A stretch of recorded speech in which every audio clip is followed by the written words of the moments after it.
All right, everybody, welcome to our deep dive today.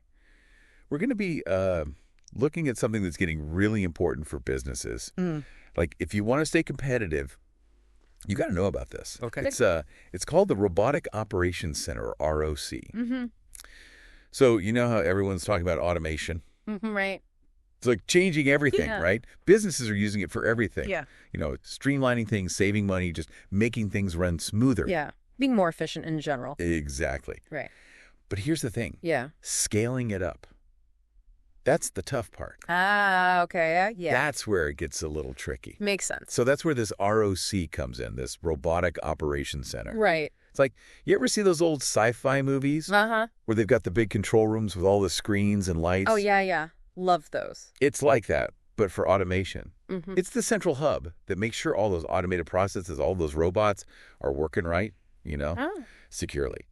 And that they're actually helping the company reach its goals. Absolutely. Yeah. Think of it like mission control for your company's robots. They're making sure that automation is sustainable, secure, and actually delivering what it's supposed to. So you're not just like setting a bunch of robots loose and crossing your fingers. No, definitely not. It's about strategy. It's got to be aligned with the business goals. Yeah, 100%. That's one of the biggest things the RSC helps with. Alignment, making sure everything's moving in the right direction. So how does it actually do that? I mean, how does a ROC make sure everything's on track? Well, there are a few key things. Let's start with governance. One of the main things a RSC does is set up these really specific frameworks. It makes sure all the automation stuff is secure, it's compliant, it's not going to cause more problems down the line. Yeah, I can see how that's important. Yeah, especially when you're dealing with sensitive information. Like, imagine a bank using bots to process transactions. You got to make sure those bots are handling things right. Oh, absolutely. Following all the rules, keeping the data safe.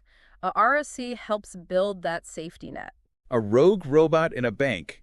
That's a recipe for disaster. Exactly. So we got the governance part. What else happens in this automation mission control? Another big one is documentation. You got to keep track of what works, what doesn't. So the RSC has this centralized library, basically a playbook for automation success. It's where all the successful automation strategies get documented, so everybody can learn from past projects, and they don't make the same mistakes twice. They can just replicate what works. Oh, so like if I'm trying to automate customer service, Yeah. and another company already did it successfully, Exactly. the ROC would help me tap into that knowledge, avoid reinventing the wheel.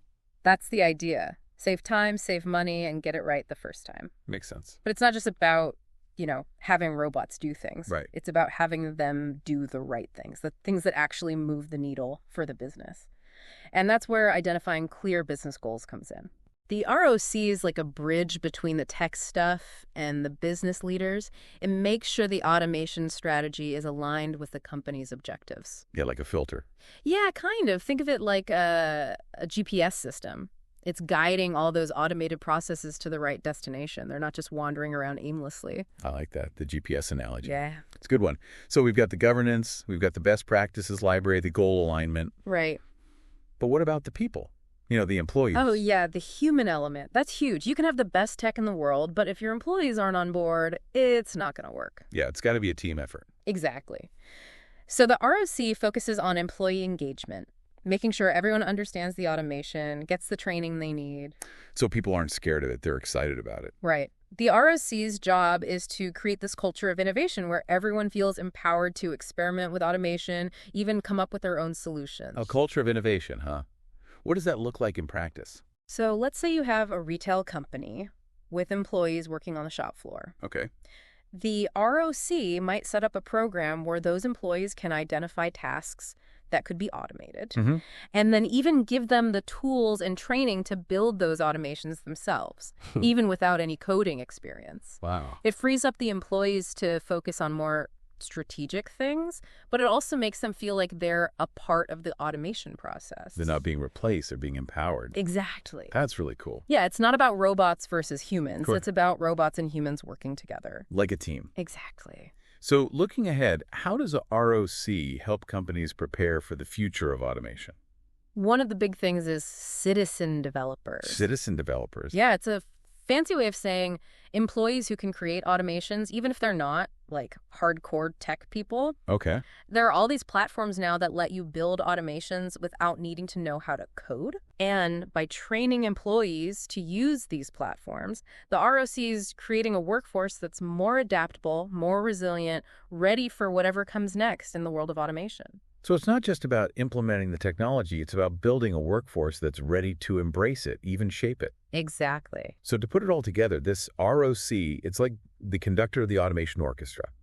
It's making sure everything works smoothly, securely, it's aligned with the business, and that the human element is front and center. Yeah, that's a great way to put it. The ROC's role is to help companies unlock the full potential of automation, both now and in the future. It's like a secret weapon for businesses that want to stay ahead of the curve. I think so. You know, automation is only going to get more important, more sophisticated, more integrated into everything we do.